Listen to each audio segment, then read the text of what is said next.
হ্যাঁ, আজকে হচ্ছে আমি প্রাইমারি স্কুলে আমার নিজের বাচ্চা দিতে গিয়ে যে অভিজ্ঞতা হয়েছে, সেটা আমি একটু জাস্ট শেয়ার করব। সেটা হচ্ছে গিয়ে যে আমার অনেক শখ ছিল যে আমার বাচ্চা প্রাইমারি স্কুলে পড়াশোনা করবে।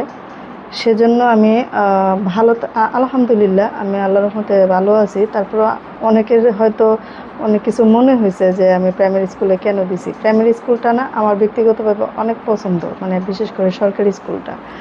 এই কারণে পছন্দ যে সরকারি স্কুলে আপনার পড়াশোনা করাটার একটু চাপ কম, মানে পাঠ্য বইগুলো শুধু পড়ায় এবং পাঠ্য বইয়ের বাইরে অন্য কোনো সাবজেক্ট তারা জোর দেয় না বা অন্য কোনো বই থাকে না বললেই চলে। সেজন্য আমি আসলে প্রাইমারি স্কুলটা আমার নিজের পছন্দ, যে আমরাও স্বাচ্ছন্দ্যে পড়াশোনা করেছি, কোনো চাপ ছিল না। আমি চাই না আমার বাচ্চাদেরও কোনো চাপ থাকুক, প্রাইমারি স্কুলে তারা পড়াশোনা করবে, এটাই আমি চাচ্ছিলাম, যে তারা খেলতে খেলতে জাস্ট পাঠ্য বইগুলো পড়বে এবং যে পরীক্ষাগুলো আসবে সেগুলো ভালো করতে পারলেই হলো। আমি অতটা চাপ দিয়ে আমার বাচ্চাদেরকে পড়াশোনা করানোর পক্ষে না।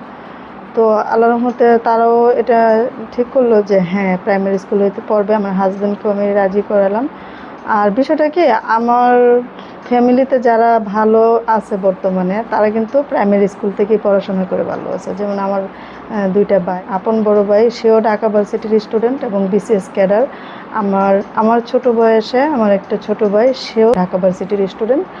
সে বিসিএস ইচ্ছে করেই দেয় না, সে বাহিরে সেটেল হবে। আল্লাহর রহমতে লন্ডনে স্টাডি বিষয়ে গিয়েছিল, সেখানে সে বর্তমানে চাকরিরত আছে। তো এই জায়গাটা থেকে আমার একটা ইয়ে জোরালো শক্তি পাই যে আমার দুইটা ভাই যদি ঢাকা ভার্সিটিতে পড়তে পারে, গ্রাম থেকে পড়াশোনা করে প্রাইমারি স্কুলে, তাহলে আমি আমার বাচ্চাদেরকে ঢাকা থেকে কেন আমি প্রাইভেট স্কুলে দেব বা অতিরিক্ত পড়াশোনার চাপ দেব? আমি এটার পক্ষে না, আমি দিতে চাই নাই। তো এ কারণে আমার একটা শখ যে আমি আমার বাচ্চাদেরকে প্রাইমারি স্কুলেই পড়াবো। যদিও আমি কিন্তু আমার পড়ার সৌভাগ্য হয় নাই ঢাকা ভার্সিটিতে, আমি পড়েছি উত্তরা প্রাইভেট কলেজ থেকে। তো যে কারণে হচ্ছে আমার একটা শখ ছিল যে আমি আমার বাচ্চাদেরকে প্রাইমারি স্কুলে দেব। কিন্তু দেখেন এই জায়গাটাতে গিয়েও যে কতটা তিক্ততা আর কতটা বাস্তবমুখী অভিজ্ঞতা আমার হয়েছে, সেটাই জাস্ট একটু শেয়ার করব। আমি আগেও বলেছিলাম যে আমি আপনাদের যে স্কুলের ব্যাপারে ব্যক্তিগতভাবে আমার অনেক অভিজ্ঞতা হয়েছে। আমি জানি আপনাদেরও অনেকের সাথে এই ব্যাপারগুলো মিলে গেছে এবং মিলে যাবে শুনলে।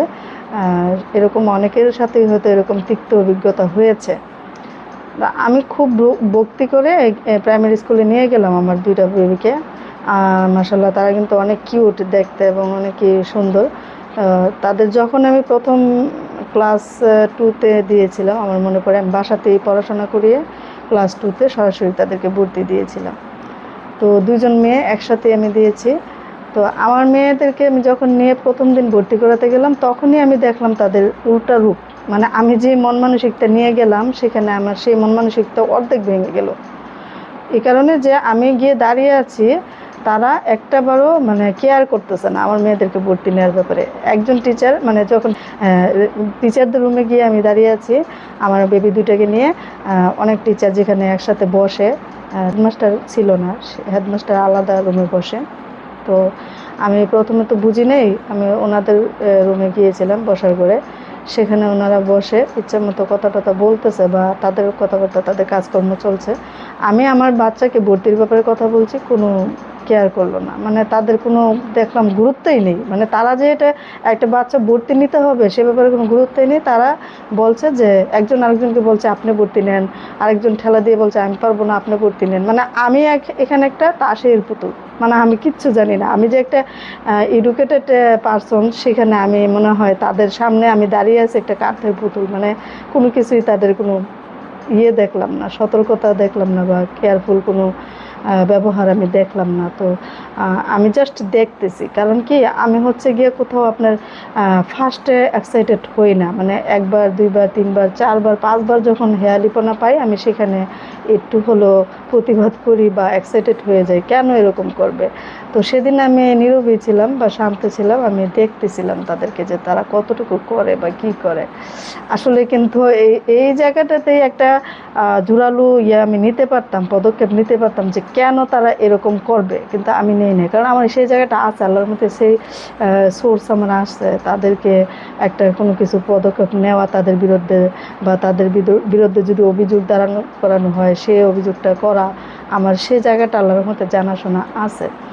তারপরেও আমি ধৈর্য নিয়ে দাঁড়িয়ে দেখতেছি যে তারা কি করে। পরে একজন টিচার, আমি যাকে আজও বলবো না, এবং আমার মেয়েদের কাছেও সে ভালো, আমার কাছেও সেদিন থেকে সেই টিচারটা খুবই ভালো এবং সম্মানের, তিনি মহিলা টিচার ছিলেন এবং শিক্ষিকা ছিলেন। তিনি আমার মেয়েদেরকে তাদের ঠেলাঠেলি দেখে তিনি নিজের থেকে এসে বলতেছে, হ্যাঁ আমি ভর্তি নিতেন। পরে উনি আমার মেয়েদেরকে ভর্তি নিল। তো আলহামদুলিল্লাহ একজন অন্ততপক্ষে ভালো পাইছি সেখানে। এবং আমি দেখলাম যে আমার মেয়েরা ক্লাস 2 থেকে 5 পর্যন্ত যতটা ক্লাস শেষ করেছে, উনি ওদেরকে আলাদা দৃষ্টি দিয়ে দেখেছে, সম্মানের দৃষ্টি দিয়ে দেখেছে, এবং কেমন যেন উনি মানুষ হিসেবে হয়তো বা ভালো বা নীতিবান, যার কারণে ওদেরকে পড়াশোনা থেকে শুরু করে সব কিছু দিয়েই মানে আমাকে চিনতে পারছে বা আমাকে দেখে আলাদা সম্মান করছে সেরকমটা আমি বলবো না। উনি ওনার মতো করে ব্যক্তিগতভাবে সম্মানিত ব্যক্তি, হয়তো বা উনি অনেক ভালোভাবেই নিয়েছে ওদিন থেকে, এবং উনি ক্লাসের সব স্টুডেন্টদের সাথেই ভালো আচরণ করে এবং ভালো ফলাফল আমি পেয়েছি আমার মেয়েদের কাছ থেকে। তো এই যে প্রথম দিনেরই একটা অভিজ্ঞতা, বিশ্বাস করেন আমি সিঁড়ি দিয়ে উঠতেছি আর ভাবতেছি আল্লাহ এই স্কুলে আমার বাচ্চা পড়বে, তাদের স্কুলের প্রতি কোনো যত্ন নেই, তারপরে তারা শুধু সেখানে পড়ায়, তাদের কিন্তু স্যালারি ভালো, একটা সরকারি স্কুলের টিচার মানে কি ফুল কোয়ালিফাইড টিচার, তো তাদের কিন্তু সেখানে মাশাল্লাহ খুব ভালো স্যালারি থাকে, যেহেতু সরকারি, ফুল সরকারি। তো সেখানে হচ্ছে গিয়ে তাদের স্কুলের অবস্থা দেখে আমার মন ভেঙে গিয়েছিল। কিন্তু স্কুলটা মোটামুটি বড় ছিল, এবং আমার যে এলাকা খিলগা এলাকা এখানে, তো স্কুলটা বড় ছিল, এবং স্কুলটার ভিতরের পরিবেশও আমার পছন্দ হয়েছে। প্রাইভেট স্কুল থেকে বেঞ্চগুলো একটু সুন্দর রং করা, তারপর ক্লাসরুমগুলোর ভিতরে একটু আপনার করা, কার্টুন বা বাচ্চারা যে ধরনের পিকচার পছন্দ করে, মিনা কার্টুন, এগুলো আঁকা ছিল, এবং এই ব্যাপারে আমার অভিযোগ নেই। স্কুলটাও মোটামুটি বড়, সামনে একটু মাঠ ছিল খোলামেলা। তো আমি এরকমই চাই যে আমার বাচ্চারা একটু খোলামেলা জায়গায় পড়াশোনা করবে, যেটা স্কুল মনে হবে। দেখবেন যে প্রাইভেট স্কুল অনেক আছে যেখানে আপনার বাচ্চা দিলে একদম গার্ডিয়ানকে পর্যন্ত তারা অনেক আদর আপ্যায়ন করে, যত্নআতি করে, কিন্তু সেই আদর আপ্যায়ন যত্নআতি ফেলে আমি সেখানে গিয়েছি কেবলমাত্র আমার বাচ্চাদেরকে একটু রিল্যাক্সে পড়াশোনা করতে দিব সেজন্য। কারণ প্রাইভেট স্কুল মানে হচ্ছে এক্সট্রা বইয়ের চাপ, এক্সট্রা পড়াশোনার চাপ, যেটা আমি চাই না যে আমার বাচ্চারা এই বয়সে এক্সট্রা চাপ নেওক বা এক্সট্রা বেশি বেশি করে পড়াশোনা শিখুক। এত বেশি পড়াশোনা ছোট বয়সে লাগে না, যখন তারা সার্টিফিকেট লেভেলের পরীক্ষা দেবে সেই পর্যায়ে যেয়ে যদি তারা ভালোভাবে পড়াশোনা করে, আমি মনে করি সেখানেই যথেষ্ট। একটা বাচ্চা, প্রাইমারি স্কুলের বাচ্চার এত চাপ দেওয়াটা আমি তার পক্ষে না, এবং আমার 2টা ভাইও এই বিষয়ের পক্ষে না। তারা আমাকে সাজেস্ট করেছে, এবং তাদের সাজেশন ছাড়াই আমি নিজেই ডিসিশন নিয়েছিলাম যে আমার বাচ্চা হলে আমি সরকারি স্কুলেই পড়াবো। তো ঢাকাতে থাকতে গিয়ে এই ব্যাপারটা আমি একটু তিক্ততার মুখোমুখি হয়েছি, কারণ ঢাকাতে এই সমস্যাটা, গ্রামের স্কুলগুলোতে কিন্তু প্রাইমারি স্কুলগুলোতে খুবই ভালো এবং পরিবেশ সুন্দর, টিচাররাও বুঝে যে এখানে পড়াশোনা করাতে হবে, ভালো করে পড়াশোনা করাতে হবে, এবং স্টুডেন্ট তো থাকে অনেক অনেক বেশি। তো এখানে আসলে একটা তাদের মাইন্ড সেট আপ থাকে কি, যে এখানে যারা আসে তারা হয়তো শুধুমাত্র লো কোয়ালিটির ফ্যামিলিরই আসে। এটা আমি প্রথম দিনই বুঝতে পারছি, তাদের এ ধরনের একটা মাইন্ড সেট আপ থাকে যে আসলে এখানে যারা আসে তাদেরকে এত মূল্যায়ন করে কথা বলবো কেন, বা এত সম্মান দেওয়ার বা এত তাদেরকে নিয়ে এত গুরুত্ব দেওয়ার কোনো কিছু নেই, এটা তাদের মাইন্ড সেট আপ হয়ে গেছে। কিন্তু দেখেন, যে জায়গাতে চাকরি করে তারা নিজেদেরকে ধন্য মনে করে, নিজেরা একটা সরকারি চাকরিজীবী যে কোনো জায়গায় হয়তো গৌরব করে বলে, কিন্তু তারা কিন্তু সেখানে দিন শেষে যারা পড়াশোনা করতে আসছে শিক্ষার্থী, তাদেরকে অতটা উঁচু দৃষ্টিতে দেখে না, সম্মানের দৃষ্টিতে দেখে না। এটা আমি স্পষ্টই দেখতে পারছি এবং আমি বুঝতেও পারছি। আপনারাও হয়তো অনেকে এরকম অভিজ্ঞতা হয়েছে, অনেকে হয়তো বলেন, অনেকে বলেন না। আমি এটা বলি কেন, মানে যেটা দেখছি সেটা তো বলতে বাধা নেই, তাই না? আমার কথা হচ্ছে, দেখেন কিছু কিছু অপরাধ আছে যেগুলো আসলে প্রকাশ্যে বলা যায় না, তো সেগুলো মনে মনে হলেও আমি আসলে ঘৃণা করি, কারণ এগুলো আমি পছন্দ করি না।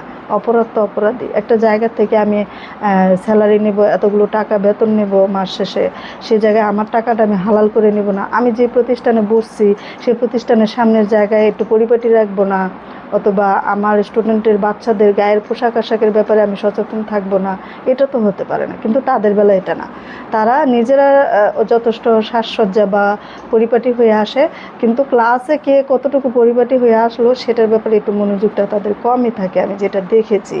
তো এই জায়গা থেকে আমাদের বা আমার একটা রিকোয়েস্ট, দেখেন আপনারা এই জায়গা থেকে বেরিয়ে আসেন, কারণ আপনাদের চাকরিটা কিন্তু সম্মানের চাকরি এবং সরকারি চাকরি। আপনাদেরকে আমরাও সম্মান করি, আমাদের বাচ্চারাও সম্মান করবে। শুধুমাত্র আপনাদের সম্মানটা আপনারা ধরে রাখার চেষ্টা করুন, তাহলেই হয়তো এই ব্যাপারটা আর এরকম কথা উঠবে না। যে কোনো গার্জিয়ান যাক ভর্তি করানোর জন্য, সে হোক একদমই গরিব ফ্যামিলির বা হোক সে ধনী ফ্যামিলির, সেটা আপনারা দেখবেন না। দেখবেন আপনার সন্তানের মতো করেই তাদেরকে পড়াশোনা করানো যায় কিনা, তাদের পরিপাটি করে রাখার মতো শিক্ষা দেওয়া যায় কিনা, সে ব্যাপারটি আপনাদের দেখার দায়িত্ব। এর বাইরে কোনো কিছু আমাদের বা আমার গার্ডিয়ানের চাওয়া পাওয়া থাকে না একটা প্রাইমারি স্কুলের ক্ষেত্রে। তো যাই হোক, আমি সবশেষে বলে রাখতে চাই যে প্রাইমারি স্কুলের ক্ষেত্রে কিন্তু আমি একবার একটা ঘটনা নিয়ে অনেক জোরালো পদক্ষেপ নিয়েছিলাম, এবং সেটা আমি অন্য একটা ভিডিওতে শেয়ার করব। আজ এই পর্যন্তই থাক। আল্লাহ হাফেজ।